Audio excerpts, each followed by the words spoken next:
Alright, mga kababayan, mga ka-Golden Boy, meron tayong bigyan ng reaction dito. Napaka ito, hindi magandang balita sa Taiwan dahil parang inatake na ang Taiwan eh. Ang Chinese PLA Navy ay gumagawa ng tinatawag nila na parang rehearsal lamang, pero live yung kanilang pagpaputok. Live fire drill ito. Talagang nagpapasabog ng mga kanyon at napakaraming barko ang umiikot-ikot sa Taiwan. Kaya akala ng Taiwan ay gira na eh. Kaya scramble kaagad yung kanilang mga jet fighters at mga barko. Grabe na pananakot ng China sa Taiwan, at hindi lang, nagbabala sila sa Japan at Amerika na wag sumali sa gulo. Ngayon nagkakatawa na itong China. Ang Amerika pa pinagbabalaan na ay baka matulad to sa Iran at ano pa yung binumba ng Amerika. Huwag balaan ng Amerika kasi ang Amerika ay yan. Ibang level ang Amerika, hindi ang kalibel ng China. Sa totoo lang, hindi kalibel. Kung grade 1 ang China, ang Amerika ay grade 2. Yan, talagang ibang level. Kung boxing pa yan, ibang division, ibang timbang. Okay, so ito ang ating kaibigang Shalky Parma para sa balita na ito atin na pakinggan. The military has delivered a warning to the world. Steer clear of Taiwan. This morning, Beijing began a massive military drill. Chinese forces moved in from all sides, surrounded Taiwan and kicked off a live fire exercise. It was a dramatic show of force, complete with an AI-generated video. Ay, nakakatawa naman yan. Nakakatawa naman ito, mga kababayan. Nananakot sila, tapos gumagawa ng video, pinakalat sa social media. At ang video ay AI lamang. Sino bang maniniwala dyan? Napakaano naman itong China. Grabe talaga ang kanilang pananakot. Sabi nga ng isang war analyst sa Amerika na si Sarah Payne, yung ating in-upload kanina, ay meron palang sakit ang China na superpower prisoner dilemma. Superpower prisoner dilemma. Ibig sabihin, superpower na nakulong sa kanyang pag-aasam, sa kanyang mga ambisyon. Nakukulong siya sa kanyang ambisyon. Superpower siya, wala siyang magawa. Kasi mas superpower yung kanyang kalaban, which is Amerika. Kaya diyan nagkamali. Nagkamali talaga ang China. Kaya meron silang sakit na tinatawag na superpower prisoner dilemma. So ito na yung kanilang AI video, atin panoorin na. Nakakatawa talaga to.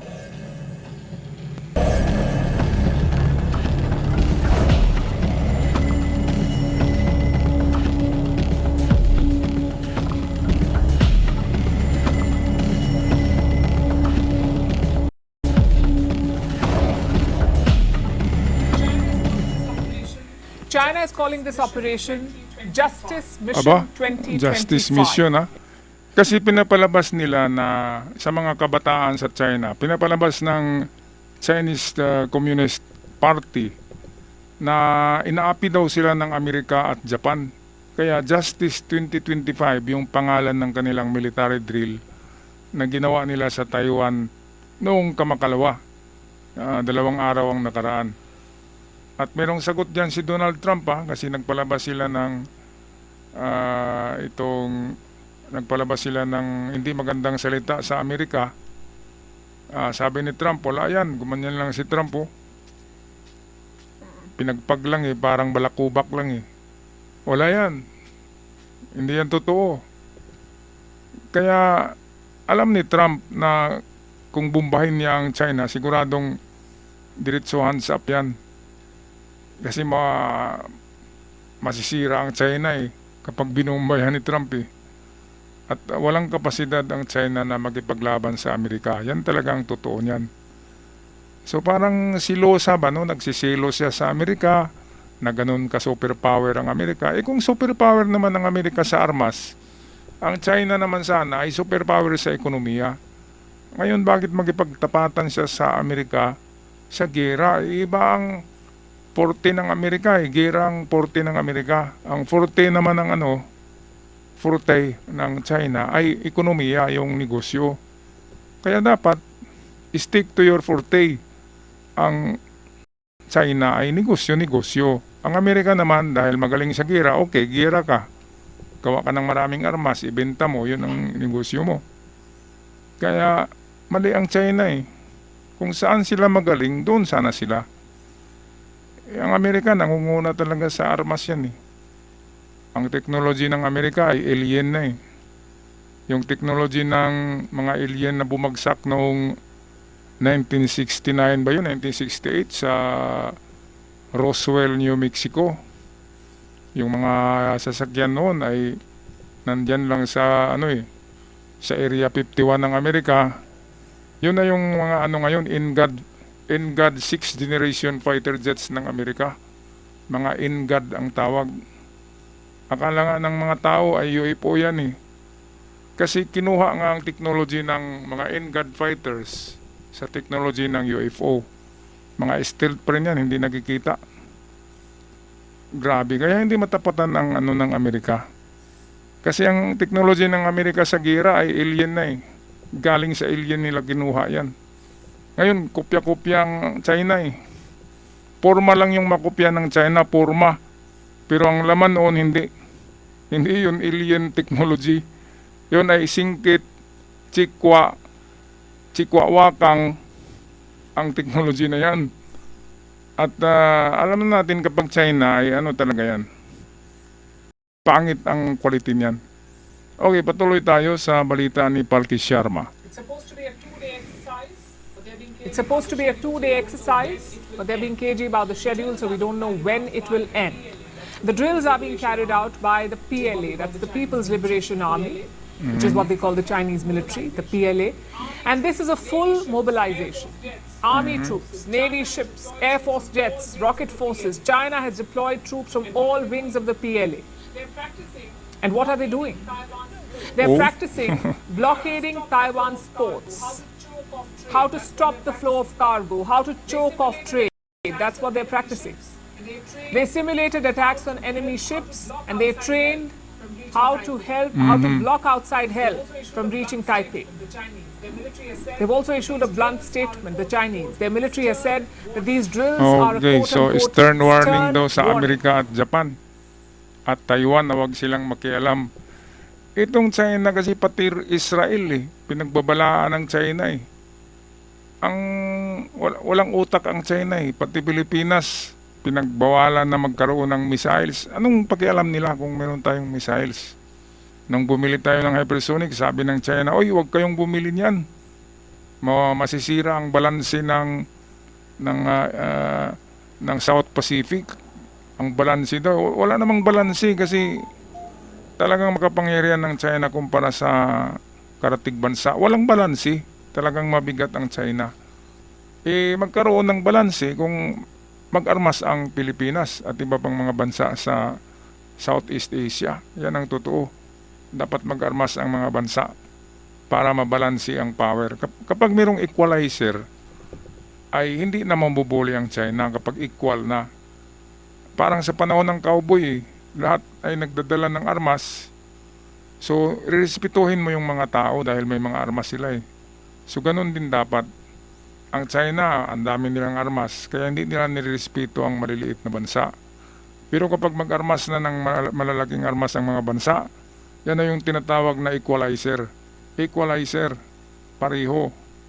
Kasi kung mapaputok ka ng missile, gaganti sa yung Pilipinas, missile din eh. Kung nuclear, meron din nuclear ang Pilipinas. Ganun dapat nang mangyari niyan. Kaya lumalaki ang ulo ng mga enchik eh. Sabi ko sa mga enchik, balik kayo sa negosyo nyo. Luto kayo ng siumay, siupaw, di ba? Ng kung ano-anong ramen, noodles. Diyan kayo magaling eh. Hindi kayo magaling sa gira. Kahit nga sa boxing eh. Hindi kayo magaling. Pinoy pa rin ang magaling eh. Okay, patuloy tayo sa ating kaibigan Palki Sharma para sa hindi magandang balita eh, para sa viral news na ito. Uy! I want to emphasize that the Democratic 东部战区新闻发言人。 Uy! I want to emphasize that the Democratic Progressive Party ito, authorities Japan, stubbornly no? adhere to the stance of Taiwan independence, attempting to seek independence through the U.S., even at the cost of turning Taiwan into a powder keg and an ammunition depot. This fully exposes their vicious nature as Ayun, peace destroyers, troublemakers daw ang troublemakers, Went Amerika at into Japan at peace destroyers. Sila yung troublemaker eh. Sino bang unang pumapasok sa mga teritoryo, di ba? Ang China ang talagang troublemaker sa Pasipiko, sa Southeast, at pati na sa Indo-Pacific. Sila ang troublemaker kasi sila yung nangangagaw ng teritoryo, pinapasok nila katulad sa Japan. Yung mga Senkaku Island, maliliit na isla, inaagaw ng China kasi merong mga minerals. Ganon din sa WPS, ganon din doon sa Vietnam na parte, inaagaw nila. Hayop talaga tong mga inchik na to. Kaya dapat palagan talaga yan eh. So ito pa, gumawa sila ng video at AI video pa rin to. Tapos yung mga opisyalis sa Taiwan ay tinatamaan ng mga araw galing sa pana na nagliliyab. Tinatamaan yung mga sa video nila yung mga opisyalis ng Taiwan. Kaya nagkakaluka talaga. Look at this poster carefully. Ayan no. This is what they released. Drive. Look at this poster carefully. This is what they released. It shows flaming arrows flying from China and hitting green bugs on Taiwan's map. What do these bugs represent? These green bugs are meant to show Taiwan's pro-independence leaders, their elected officials, men and women who support democracy in Taiwan. Beijing is showing them as Hayop talaga. pests. It looks as if it's fleeing the scene. Again, it's a not so subtle message. Because this is not a random warship. It represents Ito na naman, Taiwan's military allies, the United fake States news, and Japan. disinformation na kapag nagkagera daw sa Taiwan, yung mga barko daw ng Japan at Amerika ay kakaripas daw ng takbo, biglang aalis daw at iiwanan daw ang Taiwan. Yun ang palagay nila na iiwanan. Hindi. Ang Amerika makipagbakbakan yan para sa isang bansa. Paano ba na-separate ang South Korea sa North Korea? Amerikano pa rin nag-liberate niyan. Amerikano pa rin nagkipagbakbakan para sa South Korea. Kaya para sa Taiwan, sa demokrasya ng Taiwan, Amerika pa rin dyan ang makipagbakbakan. Pero alam naman natin, pagkatapos ng giyera, maraming makuha ang Amerika sa Taiwan eh. Ganon din sa Ukraine. Yung rare earth minerals, yun ang gusto ng Amerika eh. Kaya tulong ng tulong sila sa Ukraine. Kasi kapag natapos ang giyera, pwede na magmina doon ng Amerika ng rare earth minerals. At marami sa Ukraine yan. Kaya kung tutulong ang Amerika sa isang bansa, meron talagang makukuha sila dyan. Kung hindi man pera, ay yung mga minerals o kung anumang materials na magagamit nila na nandyan sa ating o sa kanilang mga lupain sa mga bansang tinutulungan ito.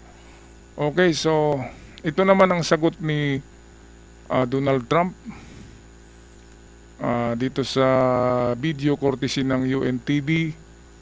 Okay, atin na panoorin to. UNTV. Okay, tagal-tagal ng UNTV. So ito na. Panoorin natin anong sabi ni Donald Trump. Ito na yun. President Donald Trump ang pangamba sa mga military drills ng China sa paligid. President Donald Trump ang pangamba sa mga military drills ng China sa paligid ng Taiwan at binigyan diin ang magandang relasyon kay Chinese President Xi Jinping. Ayon kay Trump, wala siyang nakikitang banta dahil matagal nang isinasagawa ng China ang naval exercises sa rehiyon. Nagsimula ang 2 araw na war games ng China kasunod ng malaking arms sale ng US sa Taiwan na ikinagalit ng Beijing. Sa kabila ng tensyon, tiniyak ni Trump na nananatiling malakas ang ugnayan ng US at Taiwan Okay, na so pangunahing tumatanggap ng armas mula sa Trump, Amerika. Ginanon lang parang balakubak lang sa balikat, di ba? Pinagpag lang yung show of force ng China sa Taiwan Strait. Yung kanilang military drill, live fire drill, at kung ano-ano na mga panggugulat nila sa Taiwan, ay wala. Sabi ni Trump, wala yan. Ganyan talaga sila. Ganyan talaga mga ugali niyan. Nagpapasiklab-siklab lang. Pero kapag papalag ang Amerika, kakaripas yan, mabilis pa sa alas 4 eh. Ayan talaga ang mga inchik.